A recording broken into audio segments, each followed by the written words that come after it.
BPL এর 11তম আসরে তামিম যে দলের হয়ে মাঠ মাতাবেন। বাংলাদেশ প্রিমিয়ার লিগের বিপিএল প্লেয়ার্স ড্রাফটের আগেই নিজেদের অধিনায়কের নাম প্রকাশ করেছে ফরচুন বরিশাল।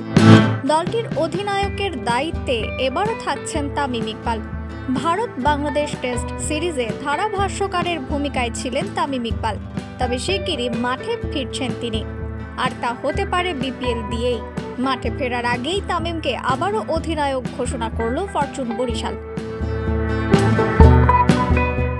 বিপিএল এর প্রথম 4 মৌসুমের 3টিতেই ছিল না বরিশালের ফ্র্যাঞ্চাইজি। এরপর 2022 সালে প্রথমবার বিপিএল এ আসে ফরচুন বরিশাল। 2022 ও 23 বরিশালের অধিনায়ক ছিলেন সাকিব আল হাসান, তবে 2024 সালে আস্থা রাখা হয় তামিমের উপর। তামিমের অধিনায়কত্বে প্রথম আসরেই শিরোপা জেতে ফ্র্যাঞ্চাইজিটি।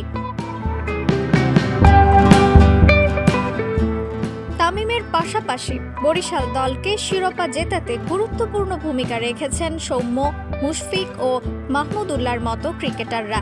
এদিকে তামিমকে অধিনায়ক করার পাশাপাশি বরিশাল নতুন চুক্তি করেছে মুশফিকের সঙ্গে। এছাড়াও বরিশাল তাদের দলে টানতে চাচ্ছে দক্ষিণ আফ্রিকার ডেভিড মিলার ও ইংল্যান্ডের ডেভিড মালানকে। পাকিস্তানি ক্রিকেটার ফাহিম আশরাফকে চুক্তি করিয়েছে বরিশাল। সবকিছু ঠিক থাকলে আগামী 14 অক্টোবর ঢাকায় অনুষ্ঠিত হবে players draft. News desk, Rifat আর ইসলাম, 21সংবাদ.com।